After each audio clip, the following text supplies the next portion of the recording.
അപ്പച്ച, ആഹാ ഇവിടെ നിൽക്കുകയാണോ? ഞാൻ കട്ടൻ ചായിട്ട് എവിടെയൊക്കെ തിരക്കി. ഈ വയസ്സാം കാലത്ത് വല്ല കാര്യമുണ്ട് വണ്ടി കഴിയണത്? സൈന് പറഞ്ഞ് എനിക്കാണ് വഴക്കിട്ട. മോളെ, ഈ മനുഷ്യരെയും മക്കളെയൊക്കെ സ്നേഹിക്കുന്നതിന് പകരം ഇങ്ങനെയുള്ള വാഹനത്തെ സ്നേഹിച്ചോണ്ടല്ലേ അത് ഒരിക്കലും ചതിക്കുന്നില്ല. നമ്മളെ പൊന്നുപോലെ കൊണ്ട് നടക്കുക വാഹനം. മനുഷ്യരും മക്കളും ഒക്കെയാണ് നമ്മളെ ചതിക്കുന്നത്. അപ്പച്ചന് എത്ര പറഞ്ഞാലും മനസ്സിലാവില്ല. എന്ത് പറഞ്ഞാലും അപ്പച്ചന് അപ്പച്ചൻ്റെ ന്യായീകരണം. ഈ കല്യാണം കഴിയുന്നതോടെ ആൺപിള്ളേരുടെ സ്വഭാവം നമുക്ക് വരിക. യൗവനത്തിൽ മകളുടെ യഥാർത്ഥ സ്വഭാവം, ഭാര്യയ്ക്ക് അസുഖം വരുമ്പോഴാ ഭർത്താവിന്റെ യഥാർത്ഥ സ്വഭാവം നമുക്ക് മനസ്സിലാക്കാം.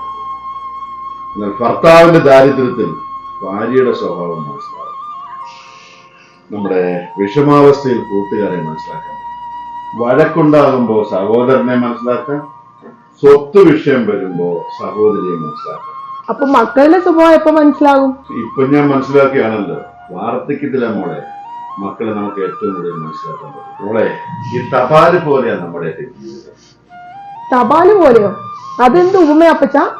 അതേ മോളെ, ഒരു കാലത്ത് നമ്മുടെ ജീവിതത്തിൽ ഒഴിച്ചുകൂടാൻ പറ്റത്തുന്ന തപാലെന്ന് പറയാം. എത്ര വിവരങ്ങളാണ് നമുക്ക് കിട്ടിക്കൊണ്ടിരുന്നത്, നമ്മൾ അയച്ചുകൊണ്ടിരുന്നറിയാം. എത്ര കത്തുകൾ, അതിൽ ചില കുത്തുകൾ, കൂടാതെ മണിക്കിലുക്കുമായി മണി ഓർഡറുകൾ, ഇടയ്ക്കിടയ്ക്ക് മരണ തപാലുമായി കമ്പി തപാലുകൾ, എല്ലാറ്റിലും ഉപരിയായി ചില കാത്തിരിപ്പുകൾ. എന്നാൽ ഇന്ന് തപാലിന്റെ അവസ്ഥ എന്താ? ഇതേപോലെ മോളെ ഞങ്ങളുടെ പ്രായമായ ജീവിതം. ഒരു കാലത്ത് എന്ത് ആളും ബഹളവും ജനശ്രദ്ധയൊക്കെ ആയിരുന്നു ഞങ്ങളുടെ ജീവിതകാലത്ത്. ഇപ്പൊ ഞങ്ങൾ ചത്ത തപാല് പോലെയല്ലേ പ്രായമായ ആൾക്കാരുടെ ജീവിതം എന്ന് പറയുന്നത്. അപ്പച്ച, ഇങ്ങനെയുള്ള ഉപമകളൊക്കെ കണ്ടെത്തി മക്കളെ കുറ്റപ്പെടുത്തിയിട്ട് എന്ത് കാര്യം? വേദനിപ്പിക്കണമെന്ന് കരുതി ഇന്ന് വരെ ഞാൻ ആരോളോട് സംസാരിച്ചിട്ടുണ്ട്. ചില സമയത്തൊക്കെ സംസാരം അവരെ വേദനിപ്പിച്ചിട്ടുണ്ടാവും. പക്ഷേ ഒന്നും ഞാൻ മനഃപൂർവ്വം ചെയ്തിട്ടില്ല. അത് മനസ്സിലാക്കാത്തവർക്ക് മുന്നിലേ എനിക്ക് വാദിക്കാനാവില്ല. അപ്പച്ച, ഈ ചിതറിപ്പോയ മക്കളെയും പിണങ്ങിപ്പോയ മക്കളെയും കൂട്ടി യോജിപ്പിക്കാൻ മാതാപിതാക്കളായി നിങ്ങൾക്കേ പറ്റൂ. നിങ്ങൾ മാതാപിതാക്കൾ കയ്യിലേണ്ടുക കത്രികയല്ല, സൂചിയും നൂലുമാണ്. കത്രികയ്ക്ക് വെട്ടിമാറ്റാനേ പറ്റൂ. സൂചിയും നൂലുമാണ് എല്ലാ ബന്ധങ്ങളും തുന്നിച്ചേർക്കാൻ ഉപയോഗിക്കുന്നത്. അതേ മോളെ, അതാണ് ഞങ്ങൾ മാതാപിതാക്കള്. വൃദ്ധസദനത്തിൽ കൊണ്ടിട്ടിട്ട് പോയാൽ പോലും ആ മക്കളെ നോക്കി ഞങ്ങൾ മാതാപിതാക്കളെ ചിരിക്കും. ചിരിക്കുവോ? അതെന്തിനാ? അതൊരു വിജയിയുടെ ചിരിയാ മോളെ.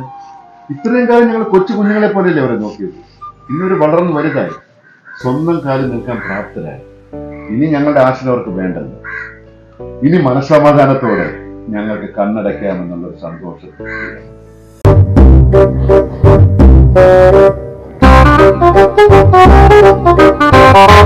ആ ദേവിച്ചനോ? എന്താ ദേവിച്ച ഇത്ര നേരം ഇവിടെ കാത്തിരിക്കുന്നു? അപ്പൊ ഞാൻ അവിടെ ഇരിക്കല്ലേ? ആരുമായിട്ടാണ് ഞാൻ സംസാരിക്കുന്നത്? നിങ്ങൾക്ക് വട്ടായ അപ്പച്ച, ഞാൻ നമ്മുടെ ബേബിച്ചനെ കണ്ടപ്പോ. ബേബിച്ചനോ? എന്നിട്ട് എവിടെ? ഞാൻ കണ്ടില്ലല്ലോ. ഇതാണ് അപ്പച്ച അപ്പച്ചന്റെ കാര്യത്തിൽ എല്ലാരും പറയുന്നത് അപ്പച്ചന് വട്ടാണെന്ന്. ബേബിച്ചനെ വിട്ട് ആരും കാണുന്നുമില്ല. മോനെ, അത് പറഞ്ഞ ചിലപ്പോ നിനക്ക് മനസ്സിലാവണമെന്നില്ല. അയാൾ ശരിക്കും ഒരു അതിഥിയെ പോലെ തന്നെയാണ്. ഞാൻ വിചാരിക്കുമ്പോഴൊന്നും അയാൾ വരത്തില്ല. നിലചരിക്കാത്ത സമയത്ത് അയാൾ വരികയും ചെയ്യും. അയാൾക്ക് ഇഷ്ടമുള്ളപ്പോൾ അയാൾ പോവുകയും ചെയ്യും. ആരോരില്ലാത്ത എനിക്ക് ഒരു തുണ അയാൾ മാത്രമേ ഉള്ളൂ. നിനക്ക് ഇപ്പോഴും മനസ്സിലാവില്ല.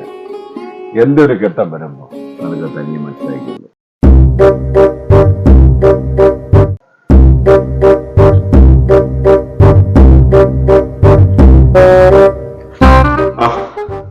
തക്ക സമയത്ത് എത്തിയല്ലോ. ഞാൻ ഒറ്റയ്ക്ക് ഇരുന്ന് വീട്ടിൽ നിന്ന് മടുത്തത്. വയസ്സാങ്കാലത്ത് നമുക്ക് ആരാ കൂട്ട്? ഞാൻ പറയും നിങ്ങൾ ഒരു കൊലയാളിയാണെന്ന്. എന്താ സംശയമുണ്ടോ? കൊലയാളിയോ? ഞാനോ? താനെന്തോടെ പറയാം? ദൈവം ദാനമായി തന്ന സമയത്തെ കൊല്ലുന്ന കൊലയാളി. ഓരോ സമയവും വിലപ്പെട്ടതാണോ? അതെ, എല്ലാവർക്കും. ഓ, അങ്ങനെ.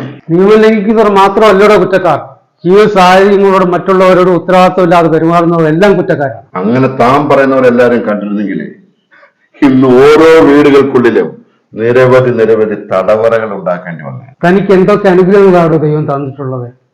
നല്ല ആരോഗ്യമുള്ള മക്കളെ, കൊച്ചുമക്കളെ, കാറ്, നല്ല വീട്, ആഹാരം. പിന്നെ തനിക്ക് എന്തിന്റെ കുറവാ? അപ്പൊ പിന്നെ എന്റെ ഭാര്യ മരിച്ചത് കുറവല്ലേടോ? താൻ ജനിച്ചപ്പോഴേ ഭാര്യയായിട്ടാണോ വന്നത്? താൻ പറയുന്നത് കേട്ടാൽ അങ്ങനെ തോന്നുമല്ലോ. എത്രയോ ബ്രഹ്മചാരികളും കല്യാണം കഴിക്കാത്തവരും സന്തോഷപരമായിട്ട് ജീവിക്കുന്നു. തനിക്ക് മക്കളും കൊച്ചുമക്കളും ഒക്കെ ഇല്ലേടും. മാതാപിതാക്കളോടും കുടുംബത്തോടും ഇപ്പൊ ചിലവഴിക്കാത്ത മക്കളും കൊലയാളികളല്ലേടോ? മാതാപിതാക്കൾക്ക് സ്നേഹിക്കാനും സ്നേഹിക്കപ്പെടാനുള്ള അവകാശമുണ്ട്.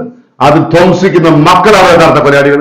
അതുകൊണ്ട് ദൈവം നിനക്ക് ദാനമായി തന്ന ആയുസിനെയും സമയത്തെയും പഴിക്കാതെ സന്തോഷമായി ജീവിക്കടോ. ഒറ്റയ്ക്കായ ഞാൻ, ഒറ്റപ്പെട്ട ഞാൻ എന്തോന്നിനെ വരുത്താനാടും? ഒരുമാതിരി മറ്റേ വർത്താനം പറയരുതോ.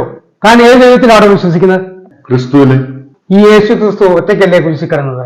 ലോകത്തിന്റെ അധിപനായ യേശു ക്രിസ്തു ഒറ്റയ്ക്ക് കുരിശി കിടക്കാമെങ്കിൽ തനിക്കെന്താണോ പ്രശ്നം?